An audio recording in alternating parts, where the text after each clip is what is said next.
السلام عليكم ورحمة الله وبركاته. أصحابتك وحرن جنة الكمركة للسود واضح أدي هذا أمهات سنتهين ما أنت وثلاثة وأنا طبعا كبيش اللبادة فبراير سنة كلبادة كون يلحي اللباتنك مقال كان وحن ربائنا ندي كل وذاقه ودي هوسات كأقل كوكيل هذا كونغرس كمريكان كأقابل سنة لحسابتن كيبارتان هذا أيام ما أنت وحى السؤال ويدين نينك سيدا كوميلجار كحلك إذا ماذا آيس وجوها يا تود لاينس ninka immigration ka waaxda immigration ka madaxda ka ah USCIS ta Joseph Edlow iyo ciidamada CBP da ninka madaxda ka ah oo la yiraahdo Rodney Scott arrimaha la xiriira howlgallada ciidamada ICE ay ka wadaan qaar ka mid ah gobolada Mareykanka ayaa wax laga weydiiyay qaarkood waxa la weydiiyay ma iscasilaysaan arintaasi waa ay diideen iyo gudoomiyaha gobolka Minnesota oo isagu maanta qaar ka mid ah ganacsiyada yaryar ay shir jiraa'id ku qabteen magaalada Minneapolis ayaa waxa uu sheegay maadaama baarlamaankii gobolka Minnesota uu furmay inay isku day doonaan in lacago la siiyo ganacsiyada yaryar maadaama howlgallada ciidamada ay ka wadaan Minneapolis iyo St. Paul uu ganacsigoodii si aad ah u saameeyay dhalinyaro fara badan oo ballan maxkamadeed oo master hearing ah loo soo geliyay bilaha soo socda qaarkoodna ay maanta soo mareen dhalinyaradaasi waxaa loo soo bandhigay in wadanka Uganda loo masaafurin karo oo ay ku noolaan karaan iyo in kale arintaasina waan idin la wadaagaya balse marka hore soo dhawaada ognahay Congress-ka in ay xakiyeen miisaaniyadii ama lacagtii la siin lahaa wasaaradda amniga gudaha oo ciidamada ICE iyo kuwa xuduudaha ay hoos yimaadaan maadaama ay dimuqraadiyiintu ay ka dalbanayaan waxyaabo dhowr ah inay dhaqan geliyaan oo isbedel lagu sameeyo dib u habeyn lagu sameeyo laakiin sida muuqata hadda labada xisbi waa isku afgaran la yihiin maanta guddi hoosaadka aqalka wakiilada ee Congress-ka Mareykanka u qaabilsan la xisaabtanka iyo baaritaanada ayaa waxa ay u yeereen Todd Lyons oo ciidamada ICE ku meel gaar ka hogaankooda u haya Joseph Edlow oo waaxda immigration-ka USCIS ta madax ka ah iyo waliba Rodney Scott oo ciidamada CBP isaguna madax ka ah su'aalo dhowr ah ayaa halkaasi lagu weydiiyay ninka madaxda ciidamada ICE ka ah ayaa waxa mid kamid ah xildhibaanada uu weydiiyay ma jiraan qof kamid ah ciidamada ICE oo shaqada laga ceeliyay intii howlgalladan ay gobolada Mareykanka ay ka wadeen oo fal anshax darro ah lagu eedeeyay maya ayuu yiri sidoo kale waxa la weydiiyay ma jirtaa in laba qof la dilay intii howlgalladan ay socdeen markii hore uu ka aamusay waxa la yiri ninkii kalkaaliyaha caafimaad ee Alex Brady iyo hooyadii oo la dilay 24kii bishii January iyo sidoo kalena hooyadii Renee Good oo iyadana la dilay 7 January labadaasi qof waa dhinteen Soomahan ha ayuu yiri sidoo kale waxa la weydiiyay arinta la xiriirtay in madaxweynuhu iyo qaar ka mid ah hoggaanka in wasaaradda amniga gudaha ay ku tilmaameen in argagaxyaal gudaha ay ahaayeen arintaasi kama jawaabay ayuu yiri baaritaana ayaa sidoo kale socdo markaasi waxa sidoo kale la weydiiyay wiilkii da'da yaraa ee 5 jirka ahaa oo ciidamada ICE intay ka wadeen Minneapolis isaga iyo aabihii Texas ay ku xireen walow markii dambe toddobaadkii la soo dhaafay la soo daayay wuxuu yiri wiilkaasi aabihii ayaa ka cararay ciidamada ICE-na sidaas ayay u qabteen ay macnaha si ay u hayaan markii dambena aabihii dib ayaa loo soo qabtay laakiin sidaas ma ahayn sida ay wax u dhaceen waxa sidoo kale la weydiiyay ma iscasilaysaa maya ayuu yiri isma casilayo haddaba isagoo su'aalahaasi la weydiinayo ninka ICE madaxda sida ku meel gaarka acting u ah xilka u sii haya Todd Lyons waxa uu yiri How many ICE agents have been fired for their conduct under your leadership? Sir, I can get you that data. I'll get that back to you. Is it more than one? I'm not going to speak about personnel actions, but I'll get you that data. Can you tell us if at least, God, I hope at least one person has been fired for their conduct since these operations have begun? Are you telling us you can't even say one person's been fired? Sir, I'm not going to talk about personnel actions, but we will get back to you. But 2 people have been killed so far. Is that right? A nurse named Preddy and a mom named Good. 2 people have been killed so far. Yes, sir. Mr. Lyons, will you apologize to the family of Renee Good for being called a domestic terrorist by the president and his leadership? No, sir. Why not? Sir, I welcome the opportunity to speak to the family in private, but I'm not going to comment on any active investigation. Is she a domestic terrorist? Sir, I'm not going to comment on the investigation. And the president and Secretary Noem are elected officials. That's their right to their comments. But as career law enforcement, we won't speak to any. Do you agree with their comments? Sir, I'm not going to go ahead and talk about any ongoing investigation. Will you apologize to the family of Alex Preddy for also being called a domestic terrorist? Sir, again, I'm not going to speak to any ongoing investigation. You now have a decision. Will you stand with the kids who you're supposed to protect, or will you side with the killers bringing terror to our streets? Mr. Lyons, will you resign from ICE? No, sir, I won't. Why not? Because, sir, that child that you're showing right there, the men and women of ICE took care of him when his father abandoned him and ran from law enforcement. sidoo kale Todd Lyons oo ciidamada ICE ku meel gaar ah madax ugu ah ayaa waxaa sidoo kale la weydiiyey ma jirtaa in dadka muwaadiniinta Mareykanka ah ee wadooyinka socda ciidamada ICE intay istaajiyaan ay weydiiyaan inay muwaadiniin yihiin iyo in kale maya ayuu yiri arrintaasi haddana waa iska fogeeyo waxa uu yiri ciidamada ICE waxa ay wadeen howlgallo bartilmaameed ah oo dadka ay doonayaan meesha ay joogaan ay yaqaanaan ay ugu tagayaan laakiin xildhibaanka su'aasha weydiinay wuxuu yiri arrintu sidaasi ma ahan waxa jiray in dadka qaar midabkooda iyo accentiga luqadda ay ku hadlayaan lagu bartilmaameedsanayay ama in ay og yihiin dad soo galootay oo dadka aan cadaanka ahayn la bartilmaameedsanayay waxaa la weydiiyey sidoo kale inay jiraan wadamo sidan samayn jiray sida Naaziyiintii Jarmalka iyo midowgii Sofiyeeti inay sidaasi samayn jireen waxa uu sheegay inay jiraan wadamo noocaas samayn jiray marka macnaha waxa la leeyahay maxaa Mareykanka iyo hadda wadamadaasi ay ku kala bedelan yihiin maadaama muwaadiniintii Mareykanka iyagoo wadooyinka socda la leeyahay sharci ma leedahay mise sharci ma leeyahay qaarkoodna iyagoo sharci la xitaa la xiray ama dhibaatooyin loo geystay harassment ay ka mid tahay qofkaasi la jijiiday gaarigiisii laga soo bixiyay iyadoo arrimahaasi la weydiinayna mar kale waxa uu yiri And Mr. Lyons, what guidance have you given to your agents about asking people walking on the streets of America to show proof of citizenship?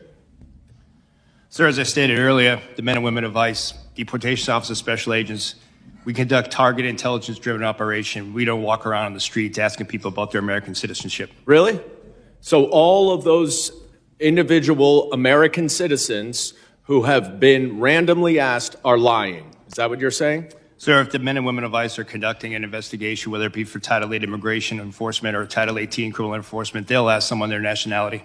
Right, but that's not targeted because they're asking all sorts of American citizens, including off-duty law enforcement. Now, have you directed at any point your agents under the Supreme Court's racial profiling ruling to only stop non-white people and those who look like immigrants to ask for their citizenship papers? No, sir, I haven't. Now, you are aware, of course, and there's numerous well-documented instances of people, American citizens, being asked to show and prove their citizenship. Do you know what other regimes in the 20th century required similar proof of citizenship? Yes, sir. What? Sir, there was various nefarious regimes that did that. Is Nazi Germany one? Yes, but Is the Soviet Union one? I honestly, sir, I'm asking the questions. Is the Soviet Union one? Yes, sir, but I totally, this is the wrong type of questioning. I'll tell you what the wrong type of actually, thing sir, is. Sir, it's my Holocaust time. Museum Reclaiming my time, sir. If you want to go see Reclaiming my Nazis, time, that's what Mr. it is. Chairman. It's not the men and women of ICE that are out there doing it every day. So to say that the men and women of ICE are going to Mr. stop Chairman, us, I'm reclaiming my time. I would like my wrong. time back, please. sidoo kale xildhibaan lagu magacaabo Eli Crane oo Arizona laga soo doortay ayaa waxa uu yiri madaxweynayaashii hore wadanka u soo maray masaafurin waa ay sameyn jireen oo dad fara badan wadanka waa ay ka masaafuriyeen laakiin qalalaasan noocan oo kala ah ma aysan dhici jirin waxa uu sheegay in madaxweyne Clinton uu masaafuriyay 12 milyan waxa qalalaasana aysan dhicin Bush 2 milyan ayuu masaafuriyay Obama oo madaxa masaafurinta madaxweynayaashii ugu dambeeyay hadda wadanka soo maray leeyahay isaga ayaa ugu masaafurin badnaa 5 milyan ayuu masaafuriyay ayuu yiri marka qalalaasana ma jirin Trump xilligiisii hore 2 milyan ayuu masaafuriyay Biden 4 milyan ayuu masaafuriyay Trump hadda markii uu xilka ku soo laabtay hadda sanadkii la soo dhaafay 2025 625 kun oo qof ayaa la masaafuriyay 2 milyan dad ka badan si mutadawacnimo ah ay wadankoodii dib ugu laabteen marka maxaa sababaya ayaa la weydiiyay ninka madaxda ka ah ciidamada CBP-da in xilligan qalalaasa la sameeyo iyadoo waliba lagu gabanayo in masaafurin la sameeyo dad sharci darro ah ama dambiilayaal isaguna waxa uu yiri arintaasi waxa sabab u ah in fikrado qaldan laga gudbiyay ciidamada ICE iyo waliba kuwa xuduudaha arintaasina ay sabab u tahay warbaahintura ay arintaasi boombonisay iyo su'aalahaas iyadoo la weydiinayna sidoo kalena nambaradaasi madaxweynayaashii hore ay masaafuriyeenna oo la soo bandhigayay waa kan xildhibaan Eli Crane oo Arizona laga soo doorto arrimahaasi ka hadlay I also want to go through real quick some numbers of ICE deportations with other presidents who I believe both you, Mr. Scott, and you, Mr. Lyons, have worked for. Under President Clinton, 12 million illegal aliens were deported and removed from this country, some voluntary, some departures. No riots. Under President Bush, 2 million, no riots. Obama, who was often referred to as the deporter-in-chief, 5 million, including returns, no riots. President Trump in his first term, 2 million deported, no riots. President Biden, 4 million, including expulsions, varying by estimates, no riots. President Trump again this year, 625,000 with 2 million voluntary leaving through CBP Home App. Mr. Scott, can you explain why these other presidents that you work for, both Democrat and Republican, have deported far more people than this president and we've seen no riots?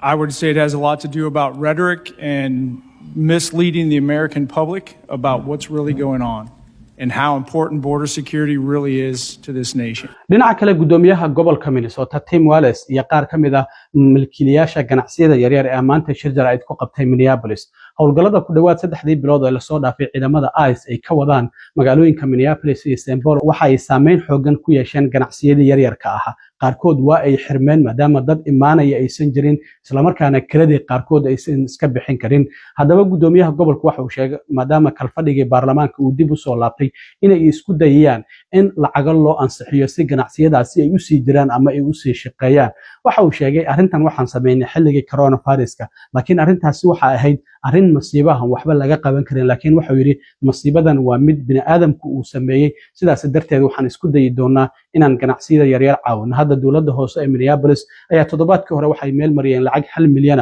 oo dadka degan Hennepin County kirada looga bixinayo dad badan ayaa guryahoodii ka baxa la yiri marka waxa ay ansixiyeen inkastoo hadda maayarka la filayo inuu saxiixo 1 milyan oo dollar in dadka kirada iska bixin waayo maadaama dadkii aysan shaqo aadaynin in kirada looga soo bixiyo dadkaasina aan guryaha laga saarin waa kan gudoomiyaha gobolka Minnesota oo isaguna arrimahaasi ka hadlay But I would preview for all of you as we get ready to move into the legislative session.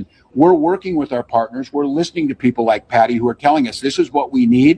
And I think here later this week, or we'll try and get something out, put a package of relief together, especially focused around businesses. Very much we had to do this during COVID. COVID was something that we couldn't control. This is an entirely man-made and avoidable catastrophe that's fell on these businesses. But I think it's still important for us to put something together to make sure that they get back on their feet. These are resilient folks. These are entrepreneurs. They know how to make things work. But what has been brought upon them without a little bit of help is going to be very difficult. And the sad part about this is if, again, totally avoidable, totally should not have happened and had nothing to do with immigration, ends up putting businesses out of work or out of business, that is totally unacceptable. dhinaca kale maalmahan waxaa jirtay dhalinyarada Soomaalida ah ee wadanka sharci darrada ku soo gashay in ballamo master hearing ah loo soo gelinayay systemka loo soo gelinayay ilaa 40 dhalinyaro ah oo Nebraska ku nool waxa ay sheegeen in bisha March oo hadda TPS ta Soomaalida Temporary Protection Status-ka uu ka dhacayo 17 in 17 loo soo geliyay dhalinyaro kale oo Missouri ku nool iyagana waxa loo soo geliyay 16 bisha oo ilaa 10 qof ah dhalinyaro maanta marka maxkamadaasi master hearing-ka soo martay ayaa waxa ay ila wadaageen in ay jiraan in dhalinyaradaasi loo soo bandhigay in wadanka Uganda loo masaafurin karo Uganda waxa uu ka mid yahay wadamada Mareykanka ka ogolaaday in dad aan dadkooda ahayn loo soo masaafuriyo dadka dhalinyarada marka Soomaalida waxa la weydiinayay waliga Uganda ma ku soo noolay mase ku noolaan kartaa dhalinyarada intooda badan waxa ay sheegeen sida ay sheegeen in aysan ku noolaan karin wadankaasi Uganda hal mid oo kamid ah ayaa yiri wadankaasi hal sano ayaan ku noolaa marka waxa la siiyay 14 maalmood oo iga soo fikiraan in dhalinyaradaasi Uganda loo masaafurin karo iyo in kale marka sida muuqata hadda dhalinyarada master hearing-ka ay ugu jirto bisha March ee soo socota arrimahaasi oo kale ayaa sugaya maadaama TPS ay ka dhacayso in dhalinyarada Soomaalida ah Uganda maadaama uusan ka fogeyn Soomaaliya la geeyo wadanka Uganda oo la yiraahdo halkan waa inaad wadankiini ka sii aadaan sida marka muuqata arrintaasi maadaama TPS ay dhacayso inta badan dhalinyarada Soomaalida ee wadanka sharci darrada ku soo gashay bishan ilaa iyo bisha 3 ee March laga gaarayo dhamaadkeeda ayaa ballamo master hearing intooda badan loo soo wada geliyay oo hadda 40 dhalinyaro Nebraska ku nool waxay sheegeen in 17 bisha 3 in loo soo geliyay si aan idin sheegay kuwa Kansas Missouri ku noolna waxay sheegeen in loo soo geliyay in 16 bisha March hadda bishan February-na sida muuqata waa iba bilaabataba maanta dad ayaa maro waatan Uganda loo soo bandhigay marka sida muuqata dhalinyaradii Soomaalida waxa muuqanaysa in la leeyahay wadankaasi Uganda maadaama Soomaaliya uusan ka fogeyn halkaasi ayaan idin celinaynaa marka waan arki doonaa arrimahaasina waxyaabaha ka soo kordhay dhalinyaradaasi qaarkood haddii aan helana wareysi ayaan la yeelan doonaa waa idin soo gudbin doonaa aad iyo aad u mahadsantiin intaan mar kale kulmi doono nabadgelyo